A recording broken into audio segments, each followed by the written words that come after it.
Assalamualaikum warahmatullahi wabarakatuh.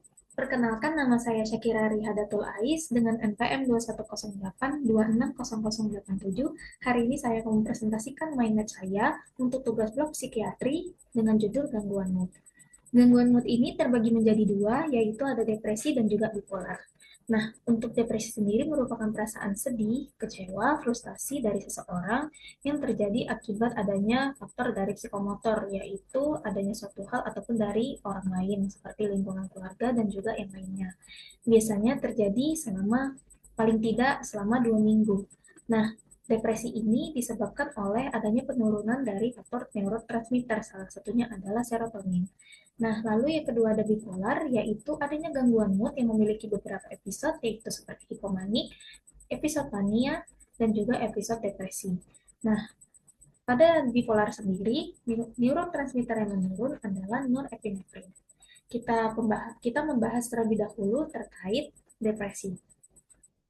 Depresi ini memiliki tiga gejala utama dan juga beberapa gejala lainnya, atau lebih singkatnya kita kenal sebagai SIGECHAPS. Nah, untuk gejala utamanya sendiri yaitu ada mood depresif, rasa lelah, dan juga rasa kurang semangat ataupun hilang minat terhadap melakukan sesuatu. Nah, untuk gejala tambahannya sendiri yaitu kurangnya konsentrasi, rasa tidak percaya diri, rasanya ingin bunuh diri ataupun menyakiti diri sendiri, lalu adanya nafsu makan yang berkurang, lalu merasa pesimis, dan juga tidurnya merasa terganggu. Ini tidur terganggu ini seperti bawaannya tuh hanya ingin tidur terus. Nah, untuk klasifikasinya sendiri ada terdapat beberapa, yaitu ada depresi ringan, yang mana depresi ringan ini ditegakkan apabila terdapat dua gejala utama ditambah dengan dua gejala tambahan. Lalu ada depresi sedang, ditegakkan apabila terdapat dua gejala utama dan tiga gejala tambahan. Lalu yang ketiga ada depresi berat, yaitu ditegakkan apabila terdapat tiga gejala utama dan juga empat gejala tambahan. Depresi berat ini terbagi menjadi dua, yaitu adanya adanya dengan psikotik dan tanpa psikotik. Untuk yang dengan psikotik dilengkapi dengan gejala-gejala psikotik lainnya seperti halusinasi, ilusi, dan juga waham. Nah, untuk gejala lainnya, untuk klasifikasi lain yaitu adanya distimia, yang mana gangguan mood yang tidak menggambarkan bagaimana gejala depresi sesungguhnya. Biasanya terjadinya ini hanya sekali-sekali saja dan ini sangat jarang dan juga tidak menggambarkan bagaimana gejala depresi yang sesungguhnya. Misalkan hanya terkena satu gejala saja seperti rasa lelah ataupun kurang semangat. Nah, untuk tata laksananya sendiri terbagi lagi seperti depresi ringan itu cukup dengan psikoterapi. Lalu untuk yang obat-obatannya kita bisa menggunakan trisiklik atau amitriptyline, yaitu sebanyak 25 mg 3 dikali 1. Tapi penggunaan obat ini memiliki efek samping, yaitu membuat jantung berdebar-debar. Nah, ada juga pilihan lain yang sering digunakan yaitu SSRI atau Selective Serotonin Reuptake Inhibitor, di mana terbagi ada dua obat yaitu sertralin dan juga fluoxetine. Nah, untuk sertralin kita bisa menggunakan 50 mili dan juga untuk fluoxetine kita bisa menggunakan 20 mili untuk satu kali satu.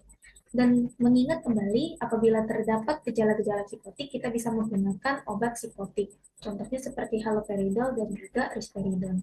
Untuk masa-masa pengobatan ini memiliki tiga fase, yaitu adanya fase akut, continuous, dan juga maintenance. Untuk fase akut di sini menggunakan 4 sampai 6 minggu, dan juga untuk fase continuousnya itu 4 sampai 6 bulan. Maaf, saya ulang. Untuk fase akutnya itu 6 sampai 8 minggu dan juga fase continuousnya itu menggunakan 4 sampai 6 bulan, sedangkan fase maintenance-nya itu menggunakan waktu 1 tahun. Nah, kita membahas tentang bipolar.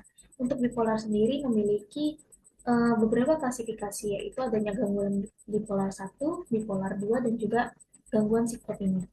Kalau untuk bipolar 1 merupakan kriteria yang terpenuhi sehingga setidaknya adanya episode manik yang mungkin didahulunya dari episode hipomanik ataupun depresif. Sedangkan kalau bipolar 2 yaitu kriterianya yang terpenuhi, seenggaknya pernah terjadi satu episode hipomanik ataupun masa lalunya dan juga satu episode depresi ataupun satu episode depresi. Sedangkan untuk psikotimik yaitu gangguan dari gejala-gejala hipomanik yang mana memenuhi kriteria namun juga jarang terjadi dan biasanya ini telah memakan waktu 2 tahun setidaknya. Lalu untuk gejala-gejala dari bipolar ini ada yang namanya DIPAS, yaitu distractibility, insomnia, grandiosity ataupun yang rasa bersalah, lalu flight of idea, memiliki banyak ide, lalu activities, yaitu activity-nya itu jadi meningkat, setelah itu speech, dia jadi banyak berbicara dan juga talklessness. Nah, untuk kriteria diagnosanya ini terbagi menjadi 5, yaitu ada gangguan bipolar dengan episode hipo, hipomania, dan juga ada gangguan bipolar dengan episode manik tapi tanpa psikotik, lalu ada juga gangguan bipolar dengan episode manik dengan psikotik, gangguan bipolar episode depresi tanpa psikotik, dan juga gangguan bipolar episode depresi dengan psikotik, tanpa dan dengan psikotik.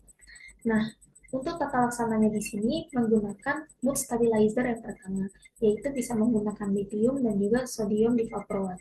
Kalau lithium kita bisa menggunakan 300 mg 1 kali 1 dan juga pada sodium divalproate yaitu 250 3 dikali 1. Untuk melihat dari beberapa kriteria lain sebelumnya, apabila dia ada mengenai episode depresi, kita bisa menggunakan antidepresan, yaitu kita bisa menggunakan SSRI, sertralin, ataupun fluoxetine. Dan juga apabila dari kriteria tadi dia terkena dari gejala-gejala psikotik, yaitu kita bisa memberikan juga antipsikotik, contohnya seperti haloperidol dan juga risperidone. Nah, untuk dari fase-fase pengobatan dari bipolar ini memiliki 3 fase juga sama seperti depresi, yaitu ada akutnya ini 3 sampai 8 minggu, sedangkan kalau continuous itu menggunakan waktu 2 sampai 6 bulan, sedangkan fase maintenance itu memakan waktu sekitar 1 tahun. Cukup dari saya, sekian dari saya. Mohon maaf apabila terdapat kesalahan yang saya sampaikan dalam penjelasan saya. Saya ucapkan terima kasih kepada seluruh penonton yang telah menonton dari presentasi saya hari ini. Saya tutup presentasi saya dengan wassalamualaikum warahmatullahi wabarakatuh.